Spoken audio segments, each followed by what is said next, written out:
To test my husband's management skills, Dad sent me to do a surprise inspection of the company he was running. As soon as I walked in, I noticed a new, peculiar room in the office. Inside, there was a large pink bed and a vanity table. Moments later, a woman dressed provocatively emerged from the room, carrying a glass of water. I was about to step forward and confront her when her hand trembled, spilling the water onto a power switch. The entire company went dark. Annoyed, I asked an intern standing nearby, "Who hired that idiot woman?" The intern immediately shushed me. "Lower your voice, that's our CEO's wife." I heard this whole company belongs to her. I froze. "She's the CEO's wife? Then what am I?" I pulled out my phone and called Dad. "Dad, forget the evaluation. Tell David to come to the office and bring the divorce papers." On my first day secretly inspecting my husband's company, I immediately noticed it felt different. The old nursery had been turned into a pink princess room. Curious, I watched a young, provocatively dressed woman walk out of it. I asked an intern standing near me, "Who is that woman?" The intern seemed scared of her. He leaned in, whispering, "Quiet. That's Tiffany Reed, our CEO's wife. You must be new here, right? She's Mrs. Hayes, so what does that make me?" I couldn't believe David would cheat so brazenly. He even moved his mistress's bed into the company building.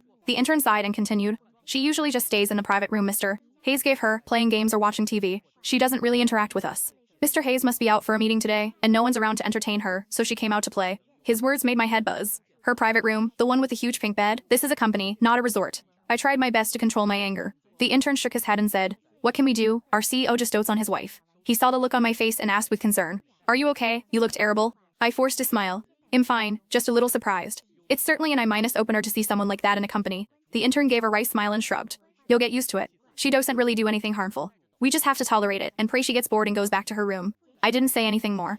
I watched Tiffany skip away from the lounge area, humming a tune. I pulled out my phone, ready to call Dad directly, but after a moment's thought, I put it back. Leaving now would be letting David off too easy. Dad had sent me to evaluate his capabilities. Now, it seemed, his competence and his character were both seriously flawed.